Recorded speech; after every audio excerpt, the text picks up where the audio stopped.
সহকর্মী আক্রান্ত দুরারোগ্য রোগে, তাই নিজের বেতনের 1 মাসের পুরো টাকায় সহকর্মীর হাতে তুলে দিয়ে নজির গড়লেন কান্দি থানার আইসি মৃণাল সিনহা। ফের মানবিক মুখ কান্দি থানার আইসি মৃণাল সিনহার। মুর্শিদাবাদ জেলার কান্দি থানার পুলিশের কর্মরত অভিজিৎ নাগ তার কিডনিতে সমস্যায় জর্জরিত, ফলত তার পাশে দাঁড়ালেন কান্দি থানার আইসি মৃণাল সিনহা। কিডনি আক্রান্ত রোগী কান্দি থানার পুলিশ কর্মীকে আর্থিক সাহায্য করে তার পাশে দাঁড়ালেন সোমবার। জানা গিয়েছে, এবছর লোকসভা নির্বাচন পরিচালনা করার জন্য রাজ্যের সরকারের পক্ষ থেকে 1 মাসের বেসিক বেতন পেয়েছিলেন 64,100 টাকা। আপাতত সেই বেসিক টাকা থেকে 64,100 টাকা তুলে দেওয়া হলো পুলিশ কর্মী অভিজিৎ নাগের হাতে। ইতিমধ্যেই পুলিশ কর্মীকে চিকিৎসার জন্য কলকাতায় পাঠানো হয়েছে এবং বেঙ্গালুরুতে উন্নত চিকিৎসার জন্য ব্যবস্থা গ্রহণ করা হচ্ছে বলে জানা গিয়েছে। এর আগেও বিভিন্ন ক্ষেত্রে জনসেবামূলক কাজে দেখা গিয়েছিল কান্দি থানার আইসি মৃণাল সিনহাকে। ফের আবারও তাকে মানবিক ভূমিকায় দেখা যেতেই খুশি পুলিশ কর্মী এবং তার পরিবার। আমার কাছে বাবার মতন হয়ে দাঁড়িয়েছে।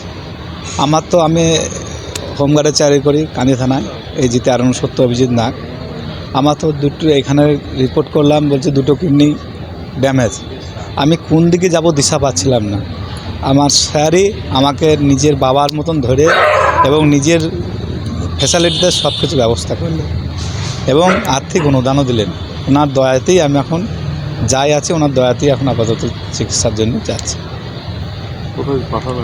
এখন আমার কলকাতা পাঠানো এবং সেটাও আই সাহেবের সব কিছুতেই যা কিছু দেওয়া ফেওয়া সব আই সাহেব, আমার 1 পয়সাও নয়, সব সাহেবের দেওয়াতেই হচ্ছে। আমার নাম অভিজিৎ নাগ, এই যে 13 সত্য। Report TV7 Bangla.